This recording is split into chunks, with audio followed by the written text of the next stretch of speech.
La filière traditionnelle, en élevant à l'ancienne, cet animal quelque peu rustique. D'ailleurs, notre slogan, c'est « Nous replaçons le porc ardennais dans son milieu naturel ». Parce qu'en fait, c'était leur mode de vie à l'époque.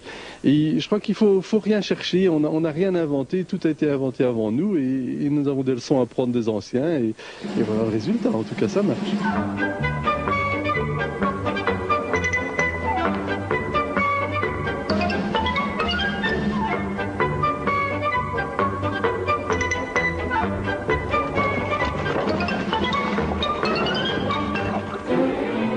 250 têtes occupent les vertes prairies situées dans la petite bourgade de Nassogne.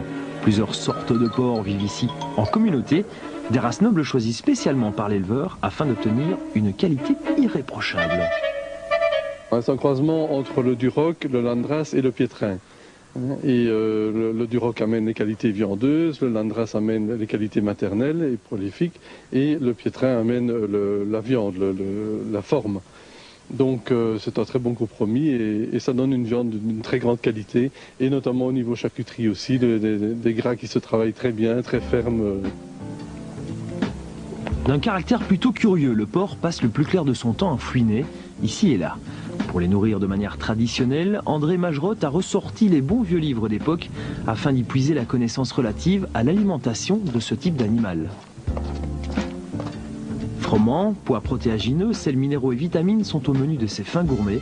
Des gastronomes qui n'hésitent pas à creuser la terre afin d'y trouver d'autres types de casse-croûte. Ils mangent également à l'extérieur, ils mangent pas mal d'herbes, surtout en été évidemment, mais même l'hiver, ils continuent à manger un petit peu d'herbes, des racines, des vers, etc.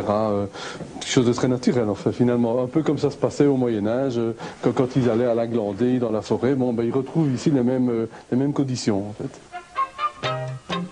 L'élevage en plein air donne à cette exploitation des allures d'antan. Le porc vit ici en toute liberté et en milieu rural. Son refuge s'inscrit d'ailleurs délicatement dans le terroir, un détail que n'a pas négligé l'éleveur. C'est pour le look aussi, hein. Et puis alors ça s'intègre dans le paysage, l'emploi du bois puisqu'on est dans le pays du bois, puis en plus c'est un matériau isolant, donc il n'y a pas besoin de techniques modernes, c'est vraiment très rudimentaire, mais c'est ce qui marche finalement. Sur base d'un modèle d'agriculture familiale, l'élevage en plein air respecte le bien-être de l'animal, une qualité bien souvent oubliée chez les consommateurs actuels. Ils sont en pleine forme, hein. Ils ont un très bon moral. D'ailleurs, je crois beaucoup aux vertus du moral chez les animaux en général. C'est ce qui fait qu'ils profitent bien aussi, hein.